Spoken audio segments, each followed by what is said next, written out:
అది ఎలా చేద్దాం ఇంత 4 సార్లు నీ చేసుకోండి. ఏకం ద్వి చత్వారి 4 సార్లు నీ చత్వారి 4 సార్లు కింద తీసుకో ఇట్లా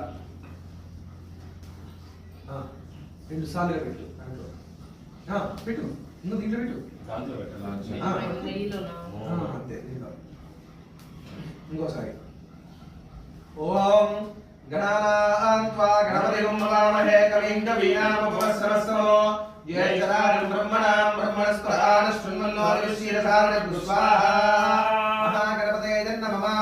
మళ్ళీ 4 సార్లు చేసుకోండి.